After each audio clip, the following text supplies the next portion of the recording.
रानी चिड़िया और गौरैया साम्राज्य का अद्भुत रोमांच। बहुत समय पहले दूर दूर तक फैले हरे भरे जंगलों के बीच एक सुंदर साम्राज्य था, गौरैया नगरी। यह नगरी पेड़ों की ऊंची शाखाओं पर बनी थी और वहां हजारों गौरैया अपने अपने घोंसलों में खुशहाल जीवन बिताती थी। उस नगरी की रानी थी रानी चिड़िया, जो छोटी सी होते हुए भी बहादुरी और बुद्धि में सबसे बड़ी थी। रानी चिड़िया के पंख सुनहरे भूरे रंग के थे और उसकी आंखों में हमेशा चमक रहती थी। वह अपने सभी नागरिकों का ख्याल रखती थी। उसके साथ 3 खास मंत्री भी थे। एक तोता सेनापति जो सेना की रक्षा करता था। 2 मैना सलाहकार जो बुद्धि और योजनाओं में माहिर थी। 3 कबूतर दूत जो संदेश पहुंचाने में तेज था। एक अजीब खतरे का आगमन।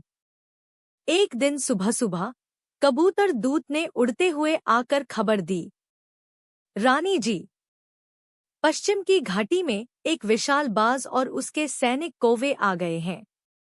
वे कह रहे हैं कि हमारी गौरैया नगरी को जीतकर अपना राज्य बनाएंगे।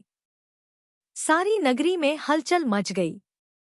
गौरैया डरने लगी, लेकिन रानी चिड़िया ने शांत स्वर में कहा, डरने की जरूरत नहीं। हम छोटे हैं, लेकिन अगर मिलकर बुद्धि से काम लें तो कोई हमें हरा नहीं सकता। युद्ध की तैयारी। तोता सेनापति ने सेना को तैयार किया।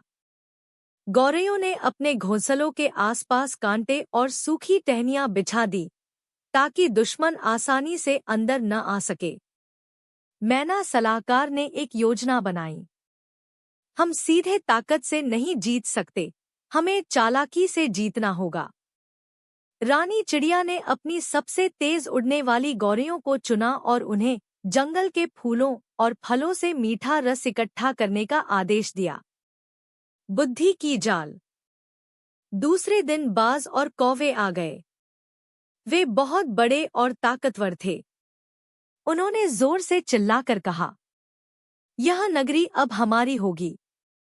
रानी चिड़िया ने नम्रता से कहा, ठीक है, लेकिन हमारे यहाँ एक परंपरा है, जो भी नया राजा बनता है उसे पहले हमारी मधुर महफिल में शामिल होना पड़ता है। वहाँ हम उसे सबसे मीठा पेय पिलाते हैं ताकि वह हमारे दिलों में जगह बना सके। बाज लालच में आ गया और बोला, चलो हमें भी वह पेय पिला दो। जाल में फंसा दुश्मन। गौरैयों ने बाज और उसके कौवों को वह मीठा रस पिलाया जिसमें उन्होंने जंगल के नींद लाने वाले कमल के फूल का रस मिला दिया था। जैसे ही उन्होंने पिया, उनकी आंखें भारी होने लगी और कुछ ही देर में सब गहरी नींद में सो गए। तभी तोता सेनापति ने आदेश दिया, अब सब मिलकर इन्हें जाल में बांध दो और दूर घाटी में छोड़ आओ। गौरैयों ने मिलकर बाज और कौवों को बांधा और उन्हें जंगल के उस हिस्से में पहुंचा दिया जहां इंसान रहते थे, ताकि वे फिर कभी गौरैया नगरी का रास्ता न ढूंढ पाए। विजय का उत्सव। गौरैया नगरी में ढोल नगाड़े बजने लगे। सभी पक्षियों ने रानी चिड़िया की जय जयकार की। रानी चिड़िया की जय। बुद्धि और साहस की जय। रानी चिड़िया ने मुस्कुराते हुए कहा, याद रखो, ताकत से भी बड़ी चीज है एकता और समझदारी। अगर हम मिलकर रहें तो कोई भी हमें हरा नहीं सकता। और इस तरह गौरैया नगरी हमेशा के लिए सुरक्षित और खुशहाल बन गई।